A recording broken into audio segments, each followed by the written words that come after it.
Chapter 6. Oh, is Daniel Moore a master? The user above, why don't you try it? The Chinese bamboo viper is a type of viper. It's highly venomous. A single bite can kill someone. Heh, easy for you to say. While an adult woman might have a statistical advantage over a Chinese bamboo viper, there aren't many women in the world who can kill a snake as cleanly and decisively as Dr. Zhao. Look at her technique. She's clearly an experienced snake handler, not just in theory but also in practice. I'm impressed. I'll bow down to Dr. Zhao, or I underestimated you just now. Daniel Moore looked at the Chinese bamboo viper in Sophia Turner's hand for a long time before asking, "Do you kill snakes often?" As the king of wild fishing, I usually just go around them when I encounter snakes in the wilderness. How can you, a top student and female doctor, kill them so smoothly? Sophia Turner blinked her big eyes and smiled sweetly. Our research group often goes into the woods to collect specimens and conduct field surveys. Snakes are very common, also super delicious. Sophia Turner whispered, and instead of an expected sigh, she wiped her mouth. Daniel Moore twitched the corner of his mouth.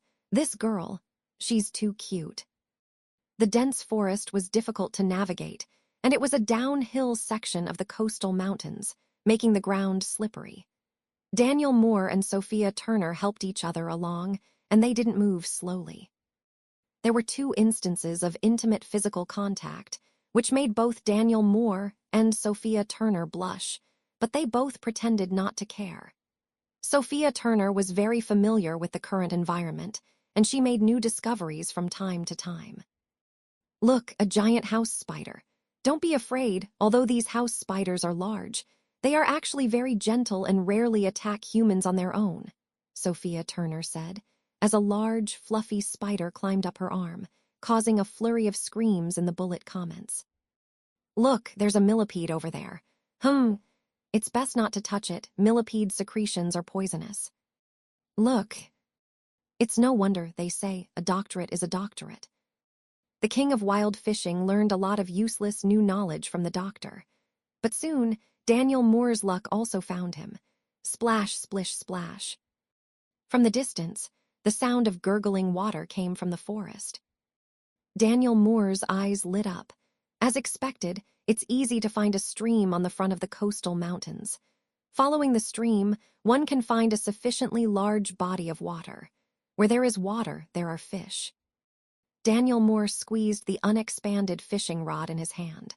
Daniel Moore led Sophia Turner through a patch of bushes and slippery low slopes, and suddenly the view opened up. Before them was indeed a meandering stream. The bullet comments, which had been sparse, instantly increased. Did the rich guy actually predict this? Already found water. Brothers, reliable intel.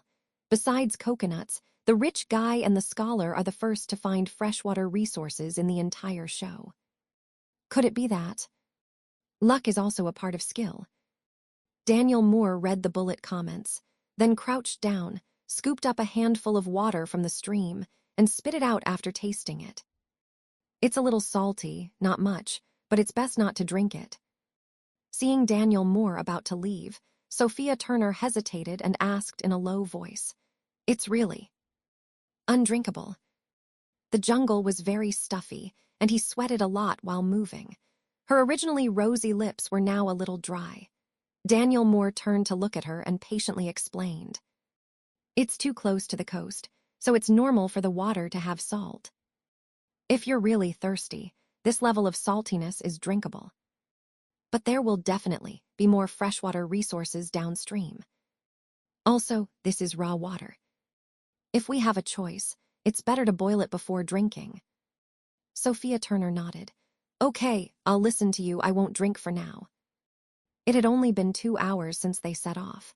Although she felt thirsty, she could still endure it.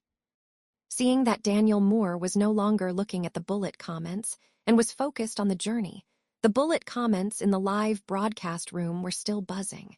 Daniel Moore's survival experience. Seems very rich. Oh, is the streamer a hidden master? No, it's not interesting if this show is full of masters. There should be 1 or 2 newbies. Heh, upstairs. There are definitely some newbies on the foreign teams. Can't you wish China well? Exactly. If all 10 people are masters and they dominate the foreigners, it would be best to sweep the top 10 and show the national prestige. That makes sense. In that case, isn't the key to this competition whether Daniel Moore is holding them back? You're all hyping this up like it's real. Zhang San will definitely come to support you. Followed. Heh, upstairs, what's a follow? I'm already settled in. The number of viewers in Daniel Moore's live broadcast room had unknowingly stabilized at 50,000. As they moved, the stuffiness of the jungle continued to press in, causing significant fluid loss through sweat. Daniel Moore and Sophia Turner felt increasingly thirsty, and their minds even began to feel dizzy. They had no time to pay attention to the live broadcast and focused on the journey. The two of them followed the stream downstream for another 2 hours, and Daniel Moore spotted a steep slope. The sound of rushing water came from below the steep slope. Daniel Moore's eyes lit up. He peeked over and saw a small waterfall, and below the waterfall was a deep pool. Excellent! Daniel Moore became excited. He led Sophia Turner and carefully descended the slippery rocks next to the waterfall. Can this be drunk now? Sophia Turner spoke, only to realize her voice was a little hoarse. Daniel Moore tasted it and nodded. It's freshwater. The strata and soil acted as natural filters, so while the water upstream was slightly salty, the water in the pool downstream was freshwater. Sophia Turner was overjoyed. Just as she was about to lean over the pool to drink, Daniel Moore stopped her. What is it now? Sophia Turner asked, a little wronged. She was really thirsty. Daniel Moore pointed to the edge of the pool. Look, what is that? Sophia Turner looked up and saw a tall coconut tree by the pool. The bullet comments were filled with speechless amusement. When there's no freshwater, coconuts are precious. Now that there's such a large pool of water right in front of you, you're not going to pick coconuts, are you? This tree must be over 10 meters tall. Can you, a rich second generation, climb trees? Do you think he's lucky or unlucky? He hasn't encountered any coconuts all the way, and now he's found a coconut tree when there's fresh water. Drink coconut water. Sophia Turner looked at Daniel Moore, her tone a little uncertain. Daniel Moore nodded. Coconut water is absolutely safe. Raw water is not guaranteed. Especially raw water in this hot and humid jungle. It may contain pathogenic bacteria and viruses. He had already tasted it. The water was clear and sweet. While there were risks, they were relatively low. If it were the king of wild fishing Daniel Moore from his previous life, he would have dared to drink the water from the pool directly. However, this body and Sophia Turner were clearly not strong enough. If there was a choice, it was better to drink coconut water. Sophia Turner looked at the tall coconut tree and asked pitifully, "But it's too high." Chapter 7. Coconut tree, I'm bald.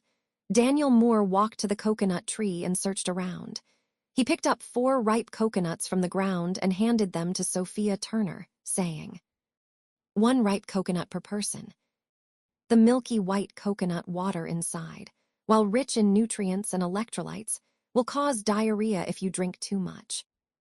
What we really need are green coconuts. The water in green coconuts is clear, and it is the most ideal water source in the wilderness. Sophia Turner, not fully understanding, took the 4 ripe coconuts from Daniel Moore's hand and asked, "How can one be enough?" Daniel Moore found a sharp stone shard from the ground and a thick stone slab, handing them to Sophia Turner. Use this sharp stone as a nail and this thick stone as a hammer. Try to keep the coconut shell intact. You smash the coconuts, and I'll pick the green ones. The bullet comments instantly erupted. Mom, come quick. The rich second generation is going to climb trees. I'm cheering for the rich guy. After you fall to your death, can I inherit your meager Hua Bei and Sophia Turner? The coconut tree was tall and large, with a straight trunk, making it the most difficult type of tree to climb. Even Bear Grylls and Les Stroud never climbed coconut trees. Daniel Moore chuckled at the bullet comments. I'm not climbing. You might have forgotten. I still have my fishing rod. Daniel Moore said, shaking the fishing rod he had been holding in front of the drone's camera. With a coconut tree ahead and a pool behind, Daniel Moore's words became more talkative. This fishing rod can extend over 30 meters. A mere coconut tree is no challenge. As he spoke, Daniel Moore extended the fishing rod. The 1-meter-60 fishing rod quickly lengthened in Daniel Moore's hands, and he soon pulled out half of it. Daniel Moore locked the clasps and fixed the fishing rod at this length, which indeed allowed him to reach the green coconuts on the treetop. Reaching out to adjust the drone's angle, Daniel Moore stared intently at the tip of his fishing rod and said, "Watch closely. There's a very weak spot between the coconut and the branch, closer to the coconut. As long as it's hit accurately." Crack. Daniel Moore forcefully swung the tip of the fishing rod like a whip, accurately hitting the base of a green coconut. The green coconut fell with a thud. Daniel Moore showed a victorious smile to the drone camera. It can be achieved in one strike. Sophia Turner was squatting nearby, smashing coconuts. Seeing that Daniel Moore had actually picked a green coconut, her beautiful eyes lit up with wonder, and she smashed them even more vigorously. Bullet comments. The fishing rod cried out in your hands. No, is that how fishing rods are used? 666. A fisherman can really catch anything. Is it really that accurate? Have you guys used fishing rods? The difficulty of hitting a single spot with a 10-meter pole is too high, right? Daniel Moore smiled cryptically at the bullet comments. In his previous life, the king of wild fishing, Daniel Moore, had already reached the state of man and rod as one. It was nothing to knock down a coconut. Crack, crack, crack. A series of crisp sounds echoed by the pool. Green coconuts fell to the ground one after another, and the solid coconut shells made muffled splashing sounds. The bullet comments were filled with cheers. Coconut tree. I'm bald. Coconut tree. You're so noble, so amazing, JPG. It's so cruel. Leave one for the coconut tree, please. When Daniel Moore reeled in his rod and stood up, there was indeed not a single coconut left on the coconut tree. More than a dozen green coconuts fell on the ground. Beside him, Sophia Turner had just smashed open a ripe coconut and taken a sip when she saw Daniel Moore pluck the coconut tree bare. She hesitated for a moment, then got up, ran over happily, held the smashed ripe coconut, and handed it to Daniel Moore, whispering, "You've worked hard, you drink first." Daniel Moore took the ripe coconut and gulped it down. Gulp, gulp, gulp, drinking it all. Sophia Turner's eyes widened, she licked her lips and whispered, "Is it delicious?" The bullet comments were dumbfounded. "No, don't you have any gentlemanly demeanor?" She smashed it for a long time. "It's over. I see tears welling up in Dr. Zhao's eyes." "Dr. Zhao, I let you have a sip and you drank it all." Daniel Moore burped. "Sweet." "Wait, what did you say was sweet?" "Is the coconut sweet, or is Dr. Zhao's mouth sweet?" "Damn, if you guys hadn't said anything I wouldn't have noticed. This is an indirect kiss." "Wicked Daniel Moore, you've done all sorts of bad things." The bullet comments were going wild with teasing. Sophia Turner glanced at them, and her pretty face immediately turned red. Daniel Moore chuckled and didn't care. He took the 2 stones from Sophia Turner's hand and said, "I'll smash the coconuts, and you go collect some tough vines to weave a basket later." Sophia Turner said, "Oh," her face red, and she lowered her head and ran off into the nearby woods to find vines. Wow, wicked capitalist. Exploiting Dr. Zhao like this. "I'm calling the police. Officer, someone is using the doctor like a donkey." Daniel Moore said with a faint smile. "She's not very good at smashing them. You need to do it from the top of the coconut, where it's thinnest. Just smash it a few times, and you'll be able to drink it." Bang, bang, bang. Daniel Moore vigorously chipped away a few times, and sure enough, he opened a hole in the thick coconut shell. Daniel Moore drank a sip first, then stood up and handed it to Sophia Turner, who was not far away. Sophia Turner's beautiful eyes lit up. "Thank you." She was really thirsty and drank a coconut in a few sips. Her delicate little tongue licked the water stains on the opening, still unsatisfied. Why did you drink a sip first, Daniel Moore? Are you doing it on purpose? Dr. Zhao, stop licking. It's all Daniel Moore's saliva. I can't take it anymore. I'm ending today's live stream here. Goodbye. However, Sophia Turner had no time to look at the bullet comments. After drinking the coconut water, she continued to complete the collection task that Daniel Moore had assigned her. There were many vines in the woods, and Sophia Turner collected them diligently. Daniel Moore looked at the bullet comments on the tablet, which were furiously criticizing him, and said seriously, "Don't talk nonsense. She drank a sip of that one earlier, and I drank a sip of this one. We each only drank one ripe coconut. Otherwise, if we get diarrhea, what then? In the wilderness, diarrhea is a terrible thing." I believe you. You're so right. Police. He's not only acting shamelessly, but he's also lying. What? No police on the island. Wait, I'll find the Earth God to arrest you. Upstairs, the Earth God made me laugh so hard. Are you in Journey to the West? Daniel Moore smashed 6 coconuts in a row, giving 3 to Sophia Turner. After relieving his thirst, he dug out some milky white flesh from the coconuts and threaded it onto the fishing hook. He was preparing to fish. The attention of the bullet comments quickly shifted with Daniel Moore's movements. You're starting to fish already. Are there really fish in this pond? Heth, I want to see how good you are at fishing. You rich second generation who confidently chose a fishing rod. Chapter 8. Call me the king of wild fishing. You guys look at the bait he's using. He's actually using coconut meat as bait. Does he really know how to fish?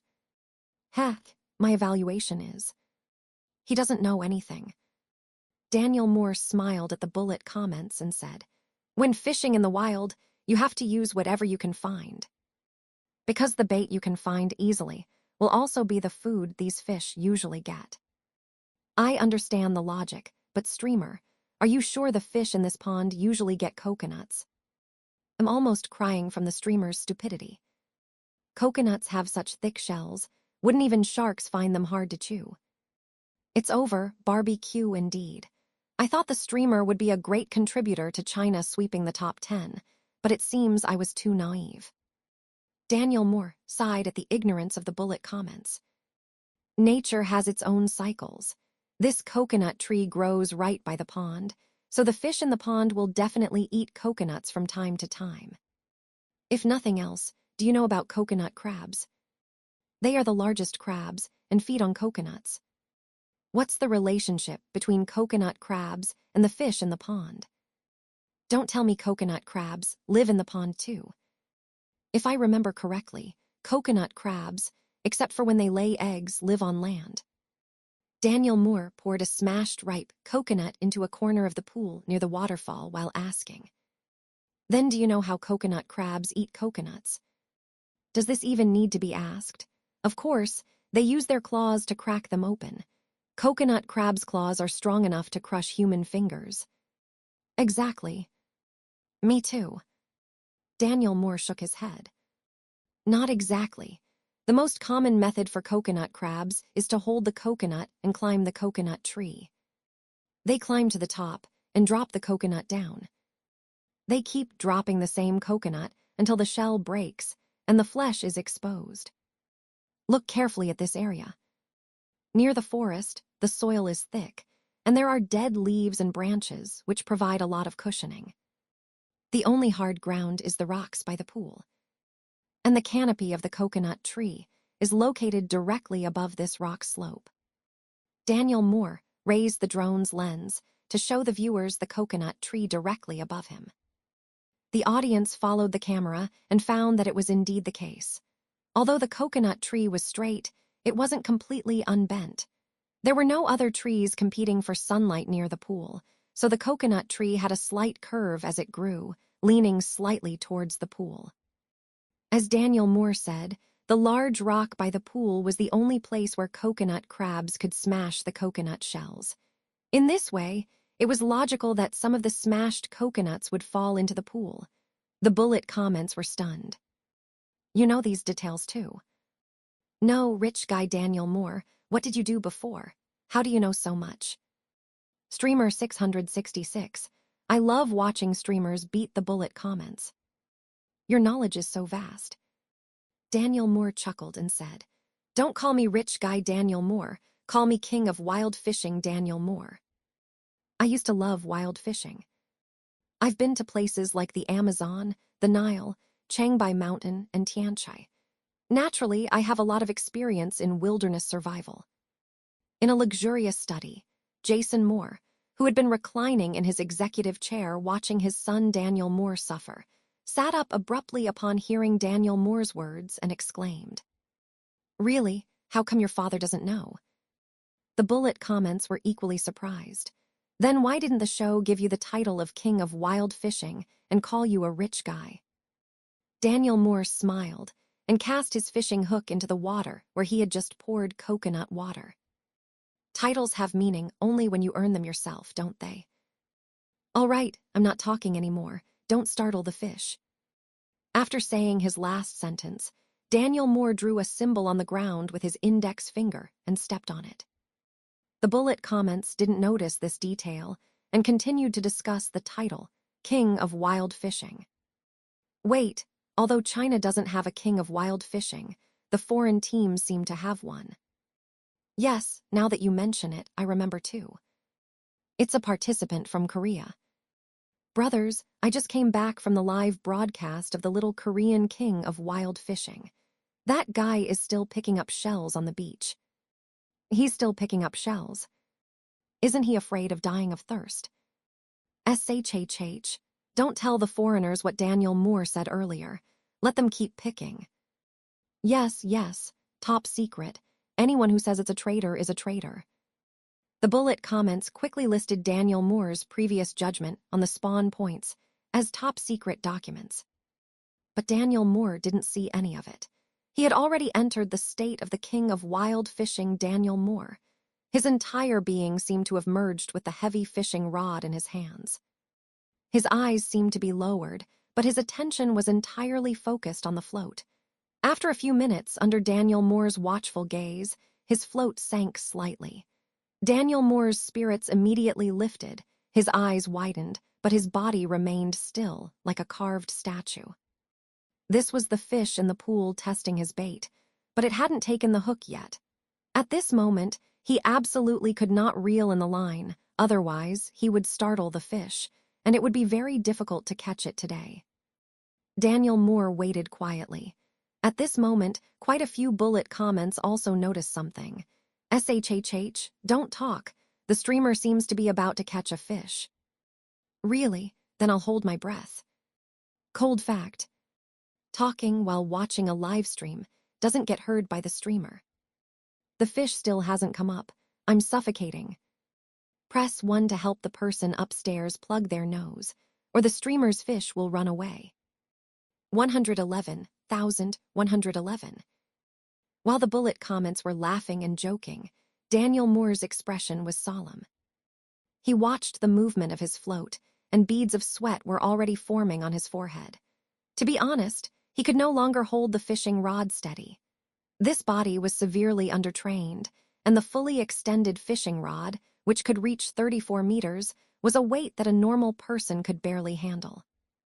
Normal people, when fishing with a 7 or 8 meter fishing rod, would feel their arms go numb after holding it for a while. With the physical fitness of the King of Wild Fishing Daniel Moore from his previous life, he could naturally control this fishing rod with ease. But Daniel Moore's arm now was not even 1/3 as thick as it was in his previous life. After holding it for a short while, it had already begun to tremble. But Daniel Moore knew that this was the most crucial moment. He absolutely had to remain steady, or his dinner would escape. Relying on the experience and endurance gained from transmigration and rebirth, Daniel Moore managed to keep the fishing rod steady beyond his physical limits, without the slightest tremor. Just then, the float suddenly sank heavily. It had taken the bait. Daniel Moore's eyes flashed, and he lifted the fishing rod in his hand upwards. The speed was extremely fast, but the amplitude was very small, about half an inch.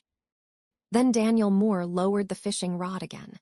Someone who knew fishing in the bullet comments exclaimed, "That hooking technique is very skilled." 666. I'm starting to believe the streamer is really the king of wild fishing. Regardless of anything else, the fact that the streamer can hold this fishing rod for so long is already something that ordinary people cannot do. Those who haven't personally touched this model of fishing rod cannot comprehend its weight. Chapter 9. I have a bold idea about the giant salamander. The so-called hooking the fish is to lift the fishing rod the moment the fish bites the hook. The speed should be fast and the force vigorous, but the amplitude must not be too large. The purpose of hooking the fish is to make the hook penetrate deeply into the fish's lips, making it impossible to escape. If the speed and force are insufficient, the hooking effect cannot be achieved. If the amplitude is too large, it will cause the line to break. This operation, precise to the millimeter, can fully demonstrate the skill of a fisherman. The curvature of the fishing rod in Daniel Moore's hands had changed from its natural arc to a more rounded curve. Something was clearly exerting force on the other end of the fishing line, wrestling with Daniel Moore. Who, not light. Daniel Moore continued to lift and lower the fishing rod with his remaining strength, wrestling with the fish in the pool, and chuckled in a low voice. Let's see what kind of fish is in this pool. As Daniel Moore and the fish wrestled through the fishing line, the fish was slowly dragged out from the bottom of the water. Plop, plop, plop. A series of splashes erupted on the surface of the water, indicating the fish's frantic struggles. Behind Daniel Moore, Sophia Turner's surprised voice came. Did you really catch a fish? Doctor. Zhao, carrying a bundle of vines, quickly ran back, her eyes full of anticipation as she looked into the pool. Daniel Moore suddenly frowned and said in a low voice, "This fish doesn't seem right. Why does it have legs?" Through the splash of water, Daniel Moore clearly saw two thick, short hind legs frantically flailing and struggling. Sophia Turner stared at the object in the splashing water and said in surprise, This is. Daniel Moore frowned and asked, "This isn't within China, is it?" Sophia Turner shook her head. "No, this deserted island doesn't belong to any country." Daniel Moore breathed a sigh of relief. "That's fine then." The bullet comments jumped up, asking, "What is it? What fish is it?" "I saw legs. Could it be a turtle?" Daniel Moore glanced at the bullet comments on Sophia Turner's tablet and casually replied, "This is a giant salamander, commonly known as a baby fish. In China, wild giant salamanders cannot be captured, or you'll go to prison for life. However, this place is not within China, so it can be captured." Holy crap, what kind of luck is this? First cast, and it's a legendary golden catch. I heard baby fish are super delicious. I'm so envious of the streamer. Upstairs, you can eat farmed baby fish in China. Just letting you know in case you didn't know. Streamer, why aren't you reeling it in? Let us see what the legendary baby fish looks like. The splashing on the water surface had clearly become much smaller than before. The giant salamander caught by Daniel Moore should have exhausted its strength. Daniel Moore said calmly, "Don't rush. Giant salamanders need to be played for a while. When they encounter danger, the glands on their skin secrete some foul-smelling substances to repel predators. Letting it expel these secretions will make it taste better, and its skin slime will be less." After playing with the giant salamander in the water for nearly 5 minutes, the giant salamander was almost completely exhausted. Only then did Daniel Moore manage to lift it out of the water. The giant salamander was rock gray all over, with a flat and large head and short, stout limbs. Its appearance was quite ugly. As soon as it emerged from the water, the giant salamander emitted a sound like a baby crying. Sophia Turner stood nearby with a stone, ready to act, and nervously asked, "Should I smash its head?" Giant salamanders are apparently fierce and bite people. Daniel Moore shook his head. "Not yet. Let's see if it's male or female and if there are eggs inside. If it's female and has eggs, then forget it." The bullet comments were speechless. "Are you still concerned about this in wilderness survival? I suggest you watch more of Les Stroud's videos." Daniel Moore explained casually, "We won't lack food, so we can afford to be selective." In this simple sentence, however, lay immense confidence. Please, aren't you a bit overconfident? Even Bear Grylls and Les Stroud wouldn't dare to say they have enough food before they start. Upstairs, Bear Grylls and Les Stroud are survival experts, but in terms of food alone, they may not be stronger than everyone else. Hunter Liam Carter also told his companions before they set off that they wouldn't lack food. Daniel Moore used the fishing hook to hold the giant salamander's mouth, ensuring that this fierce carnivore wouldn't attack him. He then lifted the giant salamander by its tail and took a look, saying, "It's male." Sophia Turner leaned over, curious. "How can you tell?" As an animal behavior doctor, Sophia Turner had a strong desire to know. Daniel Moore tugged at its tail and explained, "Around the male's cloaca, there are some milky white, raised granules." Oh, Sophia Turner understood. However, the bullet comments had already veered off course. "Wait. This shape looks a bit like a mysterious airplane. Cup. Hey, now that you mention it, it really does look a bit like that. Let me tell you, I have a bold idea." The bullet comments erupted into laughter and teasing again, while Daniel Moore struck the giant salamander with the stone, killing it instantly. Placing the giant salamander aside, Daniel Moore began weaving a vine basket with Sophia Turner. It's like a spider web. First, lay out the main strands vertically, then use vines to wrap around horizontally. Yes, like this. Take some fresh water with these vines and coconut husks. The bullet comments, still wanting more, asked, "Not fishing anymore." "Fish for a bit longer." "Fish for a bit longer +1. Daniel Moore shook his head. "The giant salamander's scent glands will affect the biting of other fish in this area. We probably won't catch anything more, so let's not waste time. We need to find a place to set up camp before dark." Watching Daniel Moore and Sophia Turner weave the vine baskets, the bullet comments began chatting amongst themselves. "Where are the scouts? I'm too lazy to switch live streams. What's the situation with the other 4 groups in China?" Here, frontline report. The hunter group hasn't found water yet and is dying of thirst. The mountain guest group found a stream and is preparing to set up camp and make a fire by the water. The elite soldier group spent more than 20 minutes picking up shells on the beach. Military Dr. Lee spent a lot of time collecting herbs along the way, so their progress is very slow.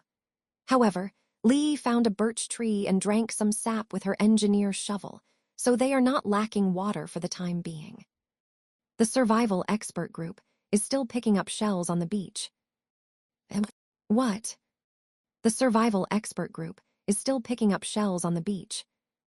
Didn't Daniel Moore say that picking up shells on the beach is very dangerous? Bear Grylls and Les Stroud dare not linger on the beach. Don't these two also have rich survival experience? Why haven't they entered the jungle to find water yet? Aren't they afraid of dying of thirst? No way, brothers. Could it be that the 4 groups are the weakest? I can't hold back anymore. I'm going to go spray them. 4.5 hours after the show began recording, the members of China's 4th group finally straightened their sore waists on the beach. Look, so many shells, plus 2 abalones and a sea cucumber. Hey. Who said Maximilian Kingsley, would starve on this show? Proving myself with results. Don't drool later. A slightly overweight young man with an excited smile pointed to the large pile of seafood placed on the beach and showed off to the drone's camera. He was Maximilian Kingsley, a member of the fourth group, known as a survival expert. China's wilderness survival field has always been lukewarm. If there are any celebrities, they would be Maximilian Kingsley, the survival expert of the fourth group, and Serafina Ashford, the camping enthusiast. With the full packaging of their respective teams, they were like invincible heroes in their own videos, even praised by fans as being able to punch Bear Grylls and kick Les Stroud. Over time, Maximilian Kingsley and Serafina Ashford seemed to have gotten used to life under the spotlight. Just as Maximilian Kingsley was looking at the tablet computer in his hand, preparing to receive the admiration from the bullet comments. Suddenly, a large wave of bullet comments poured in, pushing his live broadcast viewership from 300,000 to 330,000. Maximilian Kingsley, run. Daniel Moore said you'll die of thirst if you don't enter the jungle soon. Why are you still on the beach? Oh my goodness. True wilderness masters always enter the jungle immediately. Bear Grylls, Les Stroud, the hunter, the mountain guest haven't lingered on the beach. Even the rich guy knows that you can't stay on the beach, so why are you still there? Maximilian Kingsley froze for a moment. Daniel Moore. Who is Daniel Moore? The rich second generation, who is bringing up the rear. No, based on what grounds do you think a rich second generation can instruct me, Maximilian Kingsley, in wilderness survival? He's nothing. Haven't you seen how much Serafina Ashford and I have collected? Maximilian Kingsley then deliberately aimed the drone's camera at the pile of shells he had placed on the beach. The bullet comments pouring in from Daniel Moore's live broadcast room asked in a flurry, I'll ask you, are you thirsty or not? What are you and Serafina Ashford going to drink? Seawater. Brothers, I've looked around, and there are no coconuts on this beach either. Your lips are already dry and peeling. Don't you feel anything? Daniel Moore is right. You weaklings picking up shells. Weakling. I've come to see you. Daniel Moore had not actually said the phrase, weaklings picking up shells, but the bullet comments felt that he had. Maximilian Kingsley instantly became furious. Before he became popular on the wilderness survival show, he was just an ordinary college student. It was wilderness survival that gave him everything he had now, and an annual income of nearly $1 million. He absolutely would not allow anyone to call him a weakling in the field of wilderness survival. Absolutely not.